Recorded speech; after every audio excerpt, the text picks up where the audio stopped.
आपने जब शास्त्री जी की बात करी, एक और बहुत इंपॉर्टेंट कोइंसिडेंस है जो जनता को जानना जरूरी है, और उससे जानने से पूरी तस्वीर भी साफ हो जाती है।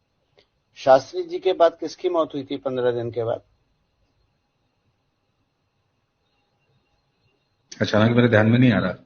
होमी जहांगीर बाबा। ओहो, यस यस, इट और वाज अ कोइंसिडेंस। ठीक है, क्या करते थे वो, आप बताइए मेरे को, क्या थे वो? भारत के आज जो कुछ भी रक्षा है और जो कुछ भी भारत का परमाणु कार्यक्रम है, वो उनकी वजह से। ठीक। सारा भाई। अंतरिक्ष। अंतरिक्ष। ठीक। अब मैंने आपको बोला कलाम से नफरत करती थी सोनिया जी। जब क्रायोजेनिक इंजन बन रहा था, प्रोटोटाइप तैयार हो गया था और सक्सेस हो गई थी, उसको बनाना था, तो किसको जेल करा गया? नामबियार साहब। नंबी नारायण सर को, इसरो के साइंटिस्ट को। नंबी नारायण को जेल किसने भेजा? Shri Kumar IPS.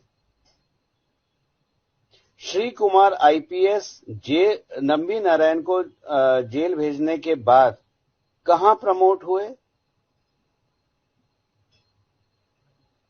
Police chief Gujarat. Police chief Gujarat बनने के बाद उन्होंने क्या करा? हाथ धो के नरेंद्र मोदी और अमित शाह के पीछे लग गए। आपने क्या करा था? आपने वहां भाभा और साराभाई को खत्म किया, इंडिया का डिफेंस और अंतरिक्ष। यहां आपने क्रायोजेनिक इंजन के बनाने वाले को रिजेक्ट किया, और भारत को क्रायोजेनिक इंजन की सप्लाई देने के लिए रशिया तैयार हो गया था, लेकिन आपने उन्हें हटा के वो ऑफर लिया ही नहीं, और आप डिपेंडेंट रहे किस पे? विदेशी ताकतों पे क्रायोजेनिक इंजन के लिए। आ रही है बात समझ में? भाई साहब, बहुत गहरी बात बोल रहा हूं मैं, कि बिल्कुल समझ बिल्कुल। में बात। तो अब आप आते हैं इंदिरा गांधी की कैबिनेट की जब बात होती है, तो इंदिरा गांधी की कैबिनेट कौन कंट्रोल कर रहा था? जो भी मंत्री थे, इंदिरा गांधी, क्योंकि इंदिरा गांधी के बारे में बोला जाता है गूंगी गुड़िया, लेकिन उनकी छवि बनाई गई आयरन लेडी की। सैम मानेकशॉ अगर मजबूत नहीं होते तो इंदिरा गांधी तो बांग्लादेश लड़ाई लड़ने की हैसियत ही नहीं थी उनकी। ये तो हमारी फौज के चीफ थे जिनकी बदौलत हम बांग्लादेश खेल गए। और उसके बाद क्या हुआ? उसके बाद आपने समझौता करा और पाकिस्तानी सोल्जर्स को फ्री में छोड़ दिया, अपने सोल्जर्स मांगे ही नहीं। तो 1968 फरवरी के बाद 26 मई 2014 तक भारत को कौन चला रहा था? दुनिया में मैंने आपको जैसा कहा, मैं कई बार समझाता हूं, जो एक अचूक हथियार है, और ये आज का नहीं है, सदियों से, हजारों सालों से है, वो एक महिला होती है, जिसको आज आप हनी ट्रैप के नाम से भी जानते हैं। जितने भी रक्षा के केसेस हैं, चाहे इसरो साइंटिस्ट हो, चाहे फौज के हो, चाहे नेवी के हो, अफसर जो पकड़े जाते हैं, सब हनी ट्रैप में होते हैं ना। सबके पीछे एक महिला का ही हाथ होता है ना। तो भाई साहब, मेरे को ये बात बता दीजिए, फरवरी 1968 से 26 मई 2014 तक भारत को चला कौन रहा था? भारत को चला रहा था सीआईए, और सीआईए का जो घोड़ा है उसका नाम है आईएसआई। आपने जहां सत्ता बदली, आपने जहां पीएमओ को फूल प्रूफ करा, जहां से अब कोई जानकारी लीक नहीं होती, ऐसा करते ही पाकिस्तान के हाथ में कटोरा आ गया और आईएसआई की कोई मान्यता नहीं रही, और पाक फौज आप आपस में लड़ रही है। आपने कंट्रोल हटाया था केवल। अच्छा, आप इसको 68 से ही लेके चलेंगे या इसको शास्त्री जी के ठीक बाद से लेके चलेंगे?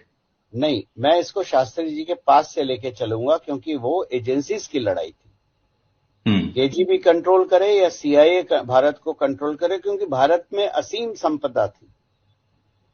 भारत जितना गरीब रहेगा इन्हीं का फायदा है। भारत गरीब रहेगा, भिखमंगा रहेगा, तो फायदा सीआईए और अमेरिका का है। मजबूत और उत्कृष्ट भारत किसी को नहीं भाता, क्योंकि उनकी दुकानें बंद हो जाएंगी, व्यापार बंद हो जाएगा। तो शास्त्री जी, और उसके बाद वो लड़ाई थी शास्त्री जी के हत्या पे, कि मैं हत्या शब्द इस्तेमाल कर रहा हूं, मौत नहीं कर रहा। शास्त्री जी की हत्या का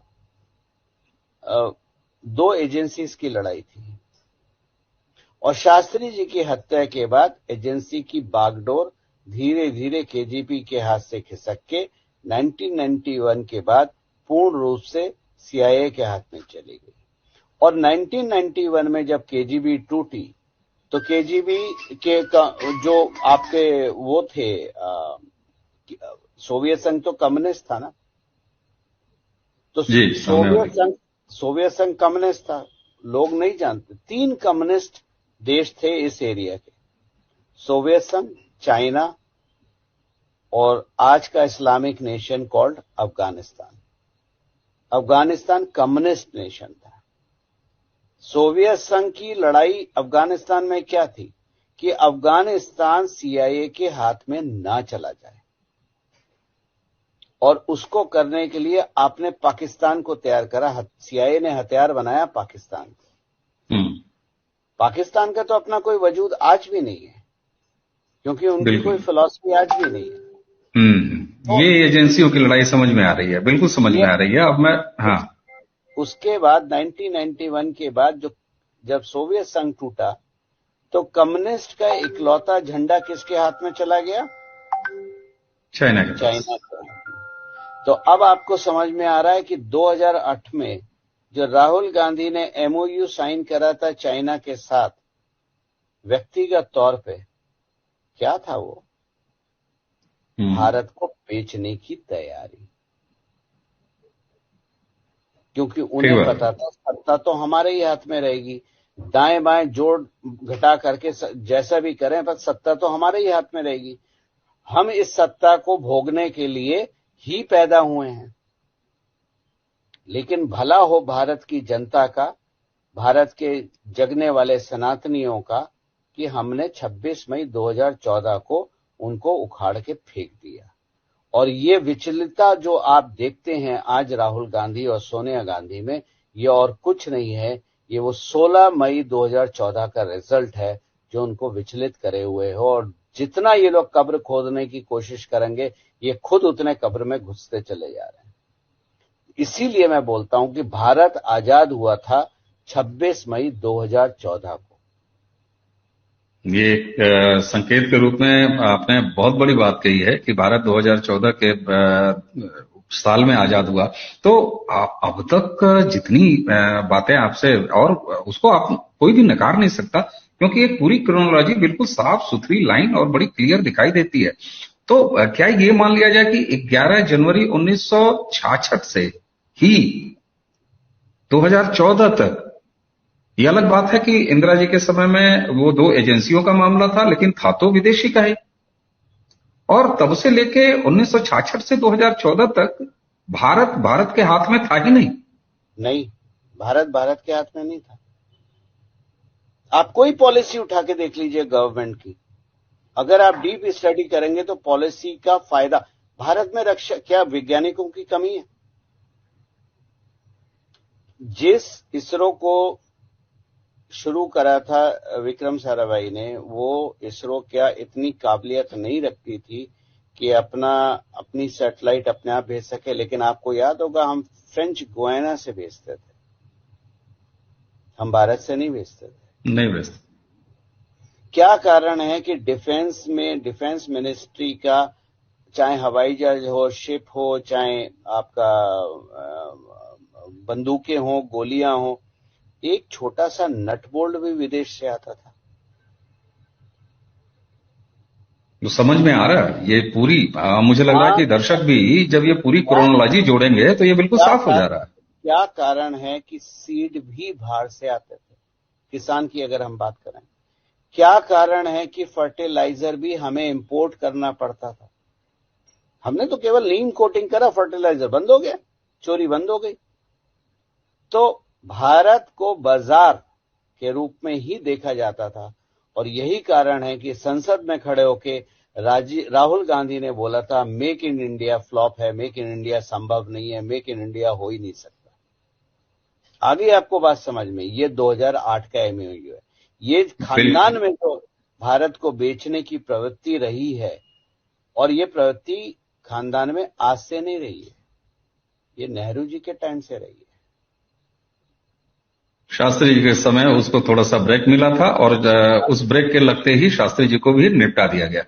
शास्त्री जी की अगर टेन्योर को मैं देखूं, अगर मुझसे कोई डिफाइन करे, तो वो टर्निंग मोमेंट था जो आपने भारत में 26 मई 2014 को महसूस किया। ये बिल्कुल। शास्त्री जी का टर्निंग पॉइंट इतने साल डिले होके 26 मई 2014 को पूर्ण हुआ। बहुत बड़ी बात, बहुत बड़ी बात। अगर शास्त्री जी की डेथ नहीं होती तो आज का भारत कुछ और होता।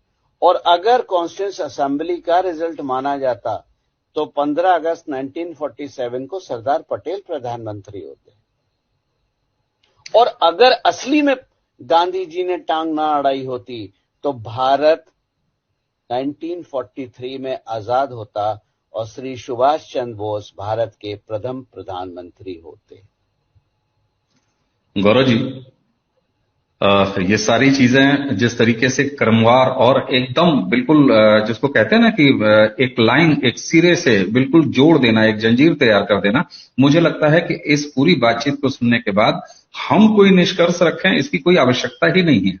दर्शक खुद उन सारी चीजों को जब एक कड़ी को दूसरे कड़ी से जोड़ेंगे तो 1947 से शुरू हुई कहानी, जो कि 2 साल के लगभग शास्त्री जी में ब्रेक पाती है, उसके बाद सीधे 2014 में आके खत्म होती है।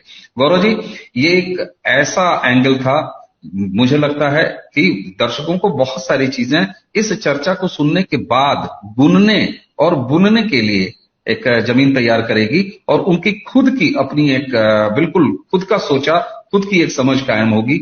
हमने और आपने इस चर्चा में केवल उनके बिंदु दे दिए हैं, जैसे कहते हैं ना, डॉट्स आपने खींच दिए हैं। अगर उस डॉट्स को, सारे डॉट्स को कवर किया जाएगा तो दर्शक बहुत आराम से आपकी कही गई बात को वास्तविक रूप से न सिर्फ समझ पाएंगे बल्कि उसका मिलान भी भारत की टेम्पलेट से कर पाएंगे, और तब पता लगेगा कि 2014 में अगर भारत में राष्ट्रीय स्तर पर सत्ता परिवर्तन नहीं होता तो आज भारत कहां होता। जी, आप कुछ कंक्लूड करेंगे? जी, मैंने केवल डॉट आपको दिए हैं और एक पिक्चर बना के दिखाई है, जो एक डेटा साइंटिस्ट का काम होता है, एक एज ए स्टोरी टेलर। आप खुद अपना गूगल खोलिए, रिसर्च कीजिए, जो डेट्स हैं वो रिसर्च कीजिए। अगर आपको डेट्स चाहिए तो मैं आपको डेट्स भी बता सकता हूं।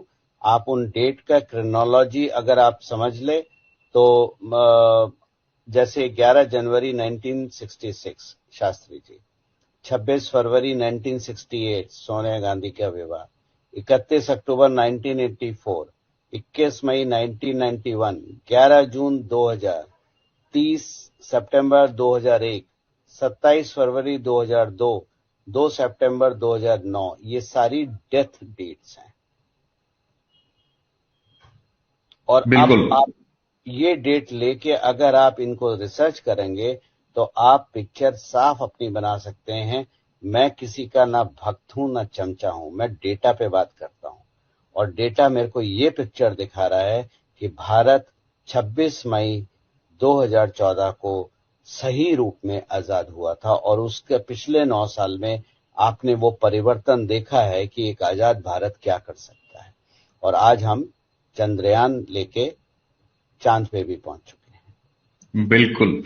और जिन डॉट्स की हम बात कर रहे थे, आपने तो सारे क्रमवार से डेट्स भी गिना दिए, और मुझे उम्मीद है कि दर्शक इस बातचीत से एक अपने स्तर की समझ निश्चित रूप से बना पाएंगे। तो दर्शकों, गौरव जी को आज इस नए तरीके के एंगल से आपको हमको रूबरू कराने और एक पूरा परिदृश्य, जैसे लगता है ना कि कुछ सूत्र आपको दे दिया और गणित का पूरा सवाल हल हो गया, तो मुझे लगता है कि आज की ये चर्चा गणित के उसी फार्मूले के तहत है जिससे बहुत सारे सवाल बिल्कुल साफ साफ और 100% ईमानदारी से हल हो जाएंगे। गौरव जी, आपने हमें समय दिया और इतना गंभीर बात को इतने सहज तरीके से आपने सामने रखा, आपका बहुत बहुत धन्यवाद। तो दर्शकों, इसी के साथ आपसे विदा लेने से पहले गौरव जी को एक बार और धन्यवाद देते हैं।